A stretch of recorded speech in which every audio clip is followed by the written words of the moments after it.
जय श्रीराम। रामायणର ରୋଚକ କଥା। କାହିଁକି ପ୍ରଭୁ ଶ୍ରୀରାମ ନିଜ ହାତରେ ଭାଙ୍ଗିଥିଲେ ରାମ ସେତୁ।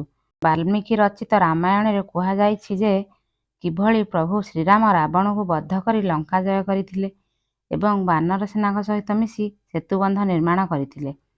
କିନ୍ତୁ ଏହି ବିଜୟ ପାଇଁ ତିଆରି ହୋଇଥିବା ରାମସେତୁ ବିଷୟରେ ଆଜି ମଧ୍ୟ ଅନେକ କାହାଣୀ ପ୍ରଚଳିତ ହୋଇଛି। ପଦ୍ମପୁରାଣ ଅନୁସାରେ ଯେତେବେଳେ ପ୍ରଭୁ ଶ୍ରୀରାମ ରାବଣକୁ ବଧ କରି ବିଭୀଷଣକୁ ଲଙ୍କାର ରାଜା କରିଥିଲେ ଏବଂ ଏହାପରେ ଅଯୋଧ୍ୟା ଫେରି ଆସିଥିଲେ ଓ ଅଯୋଧ୍ୟାର ରାଜା ହୋଇଥିଲେ। ଏକଦା ପ୍ରଭୁ ଶ୍ରୀରାମଙ୍କର ବିଭୀଷଣଙ୍କ କଥା ଖୁବ୍ ମନେ ପଡ଼ିଲା। ଏହାପରେ ସେ ଭରତଙ୍କ ସହିତ କଥା ହେଲେ। ଏହାପରେ ଭରତଙ୍କ ସହିତ ପୁଷ୍ପକ ବିମାନରେ ବସି ଶ୍ରୀରାମ ଲଙ୍କା ଅଭିମୁଖେ ଚାଲି ଯାଇଥିଲେ। କିଛି ଦିନ ଅଯୋଧ୍ୟାର ସମସ୍ତ ଦାୟିତ୍ୱ ଲକ୍ଷ୍ମଣଙ୍କ ଉପରେ ନ୍ୟସ୍ତ କରିଥିଲେ। ଲଙ୍କା ଗମନ ସମୟରେ ଶ୍ରୀରାମ ଓ ଭରତ କିଷ୍କିନ୍ଧା ମଧ୍ୟ ଯାଇଥିଲେ।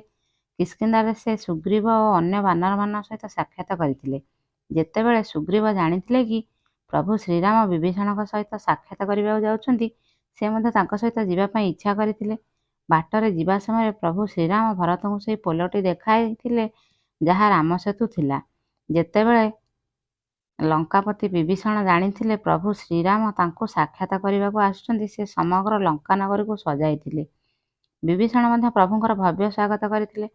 ଲଙ୍କାରେ ଯାଇ ପ୍ରଭୁ ଶ୍ରୀରାମ ଭରତ ଓ ସୁଗ୍ରୀବଙ୍କ ସହିତ ପହଞ୍ଚିବା ପରେ ସେଠାରେ କିଛି ଦିନ ରହିଥିଲେ ଓ ଆସିବା ସମୟରେ ବିଭୀଷଣଙ୍କୁ ରାଜକାର୍ଯ୍ୟ ସୁନ୍ଦର ଭାବରେ ପରିଚାଳିତ କରିବା ପାଇଁ କହିଥିଲେ। ଯେତେବେଳେ ଶ୍ରୀରାମ ଯିବାକୁ ବାହାରିଥିଲେ, ବିଭୀଷଣ ତାଙ୍କୁ ଗୋଟିଏ ଅନୁରୋଧ କରି ପଚାରିଥିଲେ, ପ୍ରଭୁ ଯଦି ଏହି ସେତୁବନ୍ଧ ଯୋଗେ ମାନବ ଏଠାକୁ ଆସି ମୋତେ ଏଠାରେ ହଇରାଣ କରିବେ, ତେବେ ମୁଁ କ'ଣ କରିବି? ଏହାପରେ ପ୍ରଭୁ ଶ୍ରୀରାମ ନିଜ ଭକ୍ତର ଚିନ୍ତାର କାରଣ ଜାଣିବା ପରେ ପ୍ରଭୁ ଶ୍ରୀରାମ ନିଜ ବାଣରେ ସେ ସେତୁବନ୍ଧକୁ ଦୁଇଖଣ୍ଡ କରିଦେଲେ। ଯଦି ଭିଡ଼ିଓଟି ଭଲ ଲାଗୁଛି ଲାଇକ୍, ସେୟାର, କମେଣ୍ଟ କରିବାକୁ ଭୁଲିବେନି। ଚ୍ୟାନେଲରେ ଯଦି ନୂଆ ଥିବେ ତାହେଲେ ସବସ୍କ୍ରାଇବ୍ କରିଦେବେ। ଜୟ ଶ୍ରୀରାମ।